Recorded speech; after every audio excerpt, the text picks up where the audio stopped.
মৰিগাঁও আৰক্ষীৰ জালত পৰিছে তিনিটা চোৰ জব্দ কৰা হৈছে 4খন মটৰচাইকেল নগাঁৱৰ শিলঙনিৰ মানিক আলীৰ স্বীকাৰোক্তিৰ ভিত্তিত মৰিগাঁও আৰক্ষীৰ অভিযান জুৰিয়া থানাৰ অন্তৰ্গত উডমাৰীত চলিছিল আৰক্ষীৰ অভিযান উডমাৰীৰ ৰয়জুদ্দিনৰ বাসগৃহত অভিযান চলাই উদ্ধাৰ কৰিছে 4খন মটৰচাইকেল আৰু বহু যন্ত্ৰপাতি এফালে মৈৰাবাৰীৰ পৰা আৰক্ষীয়ে দুলাল উদ্দিন নামৰ এটা চোৰকো কৰায়ত্ব কৰিছে যোৱাকালি আমাৰ দিনৰ 1টা বজাত আমাৰ এটা ইনফৰমেশ্যন আহে যে মানিক আলী বুলি এজন ল'ৰাই বাইক এখন চুৰি কৰিব লওঁতে আমাৰ শনিবাৰ বজাৰৰ ৰাস্তাত লোকেল পাব্লিকে তেওঁক কৰায়ত্ব কৰে আৰু আমি ইমিডিয়েটলি আমি তাত গৈ তেওঁক ৰাইজৰ সহযোগত কৰায়ত্ব কৰোঁ আৰু তেওঁৰ হেফাজতৰ পৰা এখন আপাচি মটৰচাইকেল সেইখন আপাচি মটৰচাইকেলখন আছিলে ৰঘু দাস বুলি এজন ল'ৰা ৱাৰ্ড নম্বৰটো মৰিগাঁও টাউনৰে আপাচিখনৰ নম্বৰ আছিল AS21G5867 আমি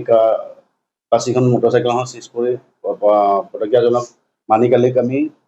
লৈ আনো থানালৈ অনাৰ পিছত তেওঁক আমি ইণ্টাৰগেশ্যন কৰা হয় সোধপোছ কৰা হয় সেই সোধপোছকালত কিছু স্বীকাৰোক্তি তেওঁৰ পৰা আমি পোৱা হয় যে তেওঁ আগতেও আমাৰ মৰিগাঁও টাউনত তেওঁ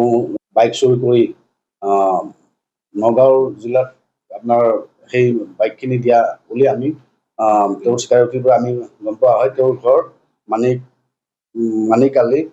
আকবৰ আলী শিলঙনি PSN ডিষ্ট্ৰিক্ট আপোনাৰ নগাঁও